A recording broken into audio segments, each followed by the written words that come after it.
ناظمه دا کورسۍ دې ډېره د مړه تا خو دا د شپږو میاشتې وکړلې څه دې وکړه کومه هندوه دې کونډه کړه خصوصي توګه باندې پی ټي آی او قومي وطن پارټي دې باره کې موږ احتجاج کوو ګینې زه بیا را کورسۍ پرېږده که ته نه یې بل به یې تا نه لږ بدل به یې هغه به د کار سړی به یې ته به څه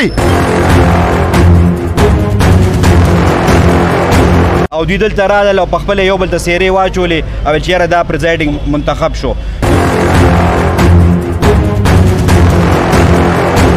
څه راکړه چې څه درکړم که ته مې برابر کړې خو تا به هم برابر کړم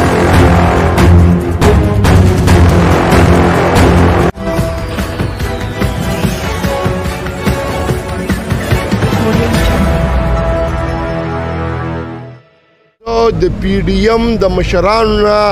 دا ګیله کوم چې تاسو دوی څه په دې لاره څنګه ځئ چې میم زرمه او ټوله زما ولې بیا به هر څه راوړي او ځان له به ویلي پکار ده چې په دې سپیکر باندې دوی موږ څه خبره هم نه وی کړې او موږ له بې تپوس او بلا مقابلې زموږ له دا سیټ راکړی وې نو زموږ او د دوی به مخکې مزل شوی وې دوی خو موږ اوس خپله د مزل نه وباسي دې پسې خو سبا بل الیکشن را روان دی دوی ټول مدې د خفه کېږي څوک نه دوی ټول د پی ټي آی مخالفت کوي په خولې باندې نو تاسو چې مخالفت کوئ نو راځئ یو شی که نه دې ته خو یو شی تاسو به سبا ولیمل ولي ته به سبا نه ودرېږي ته به بیا زما د علاقه کې دغه علاقه کې چا نه ووټ نه غواړې چې ته زما کس دغه نه ورکړې زما په دې وړوکي سپیکر باندې ته ما سره مخالفت کې او تا ته زه ویایم چې ناظم صاحب یا مولیانو مشرانو چې تاسو په دې وړه خبره موږ سره مخالفت کوئ او زموږ نه تمه کوئ نو خو بیا به یې ځئ چې بس ورانه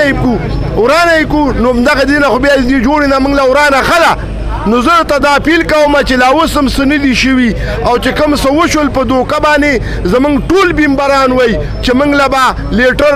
راځي او دا وصول دی د دې نه مخکې هم زه سابقه خپله د تحصیل بیمبر پاتې شوی یم نو د هغه زه ته دا وایم چې په وصولو او په دستور دې راسه لاړ شي چې دوی دا فیصله ده او دا قانون دی نو بیا په کومه وجه باندې دوی لیټر نه ورکوي بیمبرانو له لیټر نه ورلیږي 72 घंटे یا 48 घंटे کم از کم 24 घंटे مخکې خو به ورلیږي دوی د اوسه پر ټول دا ګیله کوي چې تاسو موږ له لیټر نه دی راغلی نو بیا هم زه هیڅ ته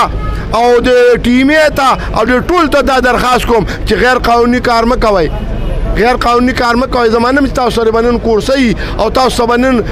پوري لاس کې خو غیر قانوني کار مه کوئ داسې نه چې دغه ستاسو نوره مسله جوړه کړي نو زه ستاسو د میډیا بیا شکریا ادا کوم او دا ستاسو په وساطت باندې دوی ته زه ویم د پی ډي ایم ټولو مشرانو ته زه ویم چې تاسو دا کوم یو څه چې زموږ دا ځینې پارټي هر څه میم زرمه او زما کوي نو دا درته اپیل کوم چې وایه زما یې مه کوه څه راکړه چې څه درکړم که ته مې برابر کې خو تا به هم برابر کړم که نه یوازې یې غواړې مال یې نه راکې والله کې د 100 منم کار سوې که په 2 ځل خفه کېږي او که په 15 ځل خفه کېږي خفه شه پی ډي ایم دې په 2 ځلې وران کړي دغې څه مې څه کار نشته دی خو بیا هم درته اپیل کوم وخت شته دی وخت تاسو څه شته دی چې اوس خپله خبره ایسي صاحب ته ویم او دغه ټیمې ته ویم او کوم مشرانو چې داسې کړي ناظم صاحب ته هم دا اپیل کوم چې دا خبره خپله واپس کړه ناظمه دا کورسۍ دې ډېره د مړه تا خو دا د شپږو میاشتې وکړلې څه دې وکړه کومه هندوه دې کونډه کړه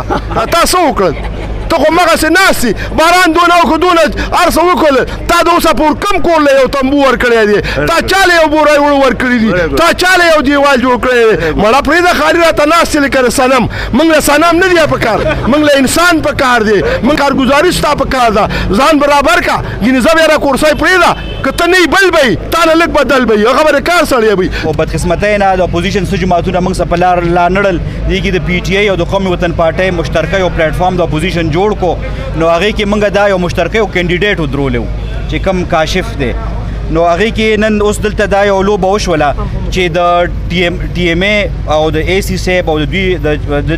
ټي ایم اے د چیرمین مشترکه یو دا یو دغه د رولز خلاف لاړل چې یو الیکشن دوی په ایجنډه کې ایښی نه دی نه ټلیفون نشوي نه چټۍ شوي دي ممبرانو ته او دوی دلته راغلل او په خپله یو بل ته څیرې واچولې او چې یاره دا پریزایډینګ منتخب شو نو دې موږ دا ټول د اپوزیشن د ټي ایم ای شب قدر موږ او په خصوصي توګه باندې پی ټي آی او قومي وطن پارټي دې باره کې موږ احتجاج کوو او دا هم وایو اے سی صاحب ته هم وایو ټي ایم ای ته هم وایو او ټولو ته یې وایو چې موږ تاسو د رولز خلاف ورزي کړې ده او موږ په دې خلاف موږ عدالت ته هم ځو سټی به هم رالو ځکه چې دا د رولز خلاف شوی دا غیر قانوني شوی دا غیر آئیني شوی ده